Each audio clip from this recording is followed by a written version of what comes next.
निवृत्तीनाथांच्या दर्शन सोहळ्याच्या ह्या 14 तारखेला दर्शन सोहळा आहे आणि त्या सोहळ्यानिमित्त ह्या दिंडी निघाल्यात. अनेक दिंडींचं प्रस्थान होते. आपण गेले 2 दिवस कव्हरेज करतोय आणि कव्हरेज आपण होते.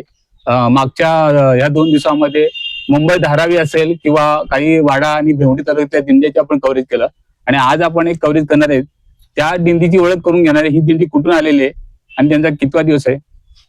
माझा आजचा तुमचा कितवा दिवस आहे आणि साधारण ह्या दिंडीला किती वर्ष झाली. या दिंडीला जवळजवळ 27 वर्ष आले.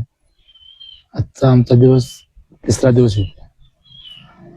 नंदेश्वरून तालुका शहापूर, नंदेश्वर ते त्र्यंबकेश्वर असा प्रवास आहे आमचा. जवळजवळ या दिंडीसाठी 37 वर्ष गोविंद बाबा, मिठाराम बाबा आणि गणपत बाबा यांनी आम्हाला मार्ग दाखवून आज ही दिंडी चालू केलेली आहे. आणि आता हा तुमचा मुक्काम किती दिवसाचा आहे. हा मुक्काम आम्ही टोटल रस्त्याला 5 दिवसाचा मुक्काम असतो आणि टोटल तिथे त्र्यंबकेश्वरला त्र्यंबक मध्ये 4 दिवसाचा मुक्काम असतो. टोटल 8-9 दिवस असतो. आजचा हा कितवा दिवस. 3रा दिवस आहे आजचा. आणि दिंडी तुमची कुठल्या तारखेला निघाली.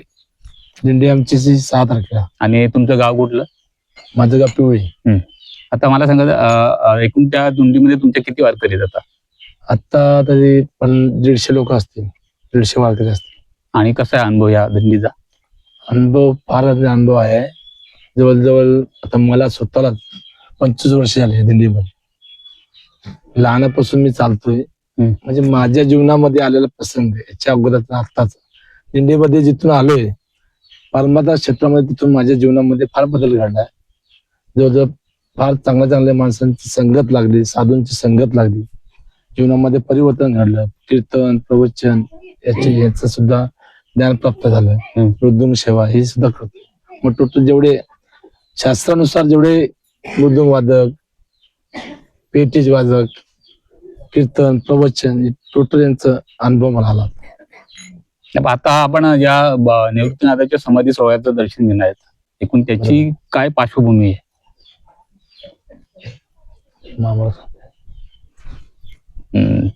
चालेल घ्या.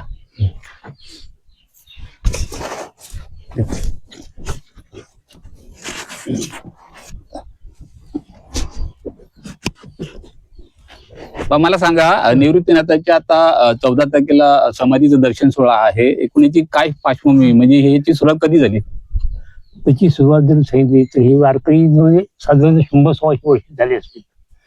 याच्या अगोदर 2 वाऱ्या होत्या. चैत्रवारी त्याला म्हणजे उटीची वारी.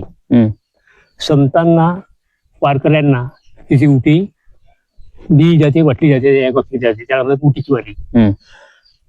उटीची वारी ही जवळजवळ आणि दुसरी एक वारी आहे. त्याचा असा उष्णता असते आणि उष्णतेमुळे लोकांना वारकऱ्यांना चालू नये कोणी पौष वारी वारकऱ्यांनी सुरू केली. तसं पाहिजे पौष वारीला दादांच्या सोहळ्याचा काही संबंध नाही. फक्त एकच की वारकऱ्यांना त्या शांत वातावरण जावं. कारण पौष महिना आहे, थंडीचा महिना असतो, त्याच्यामुळे लोकांना त्रास होत नाही म्हणून जास्तीत जास्त लोक ह्या वारीला जातात. त्या सुद्धा उटीच्या वारीला जाणारे लोक आहेत पण दिंडी नाही. त्याचा दर्शन घेऊन जात उटी घेतात. आणि तुम्ही हे तुमचं किती वर्ष आहे. माझं जवळ 37 वर्ष सुरुवातीपासून मी आहे. 1988 ला मी दिंडी सुरू केली. आता तुमचं वय किती आहे. माझं 75 वर्ष. आता थकवा जाणार नाही तुम्हाला हे दिंडीमध्ये. चालतं, गाडी आहेत, गाडी जातो. जोपर्यंत आपल्या शरीरात प्राण आहे तोपर्यंत दिंडी करायची आणि शेवटपर्यंत जोपर्यंत आहे या भगवंतांनी जीवन दिले तोपर्यंत त्यांनी आमच्याकडून सेवा करून घेतली पाहिजे. दादांनी समजा दादानी सेवा खंडित केली म्हणजे आमचा नाही इलाज आहे. शेवट सेवा देणे हे त्याचं काम आहे.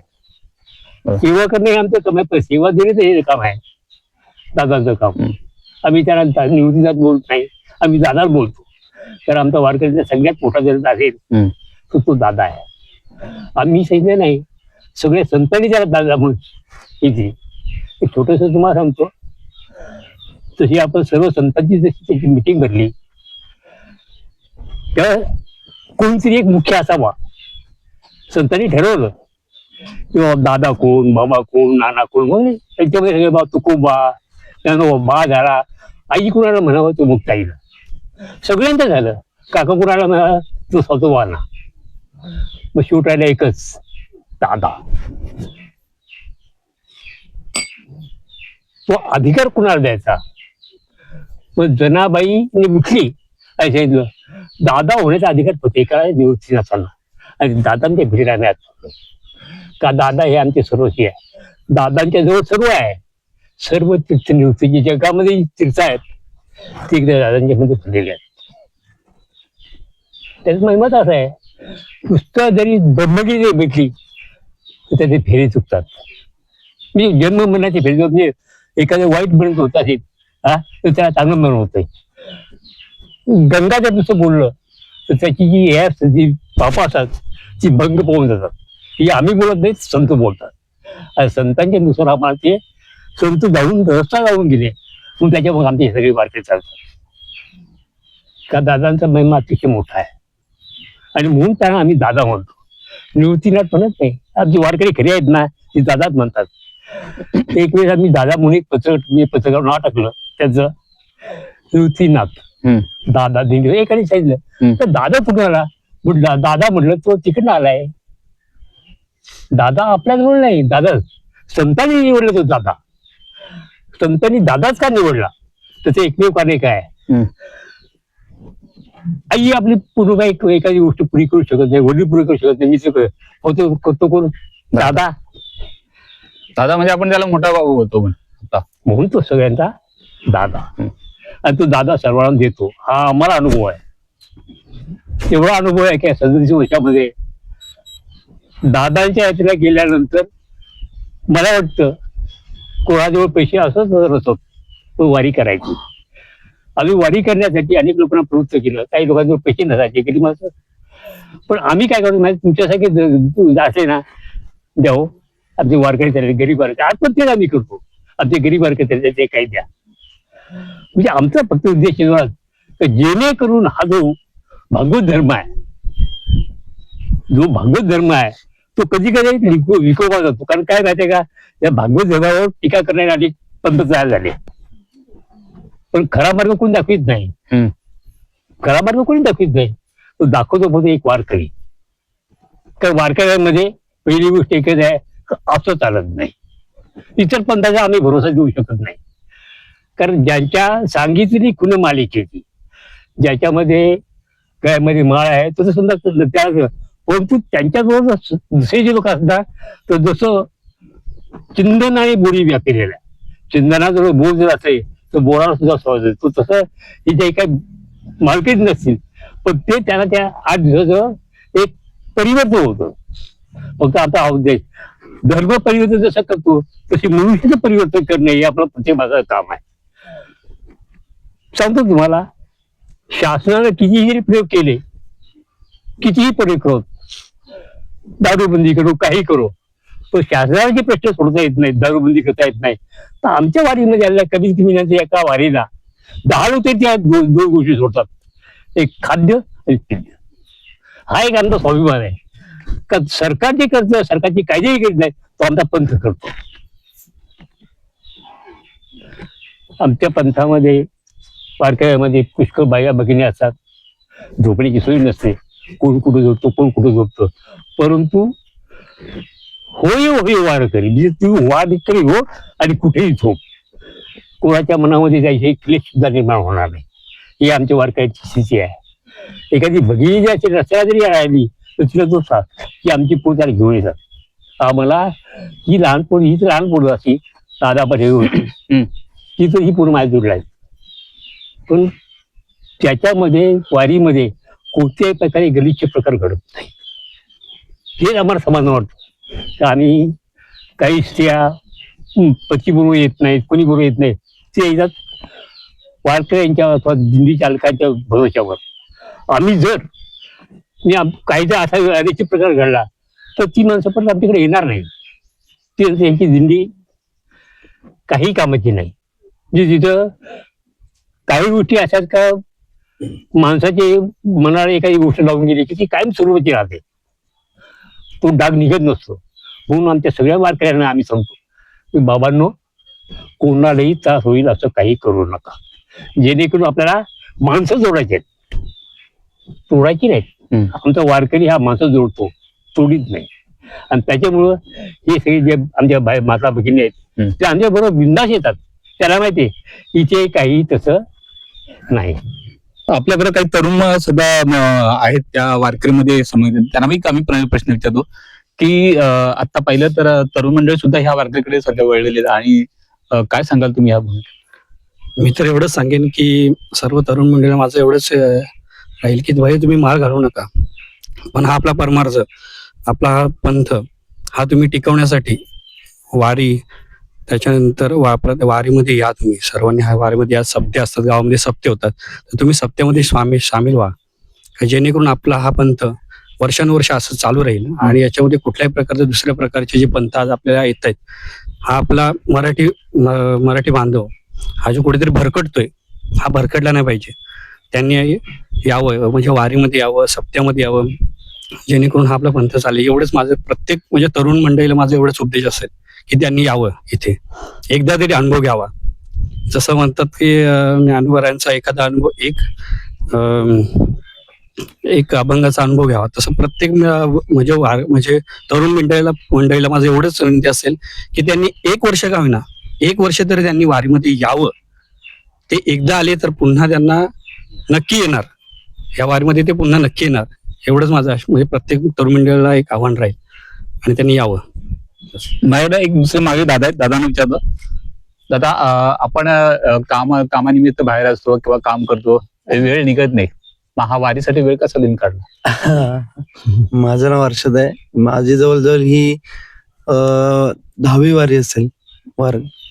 आमच्या घरी सगळेच वारकरी आहेत. माझे वडील, माझी आई, भाऊ आणि मी स्वतः, माझी पत्नी सुद्धा वारकरीच आहे.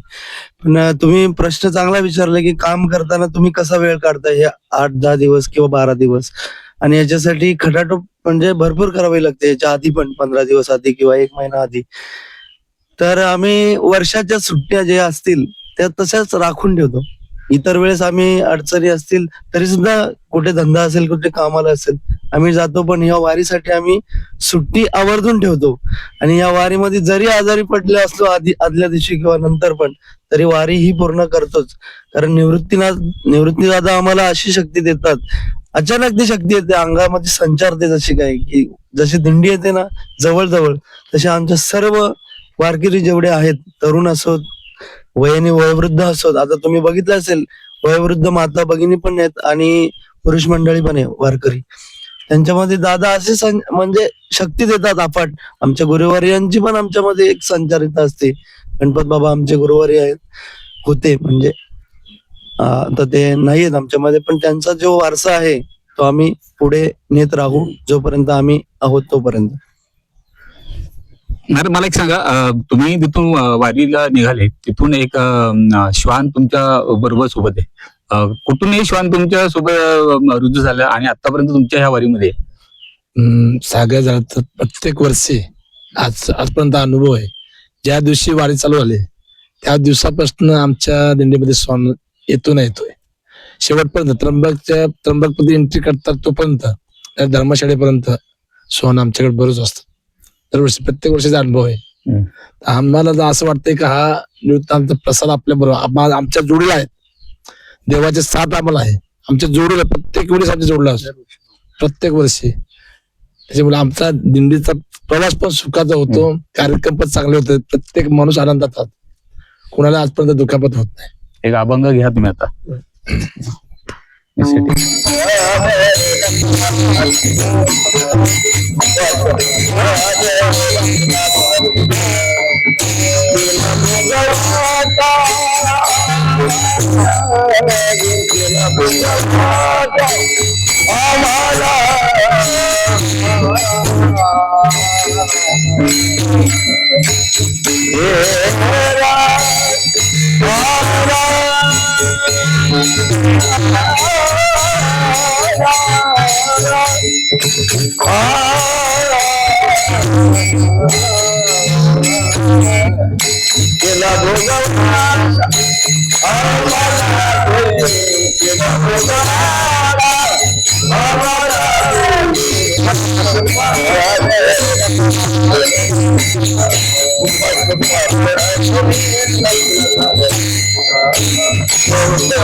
आज आपण पिवळी ह्या वारीचा संवाद साधलेला आहे. आता पुढच्या वेळेस आपण दुसऱ्या वारीला भेटणार आहे.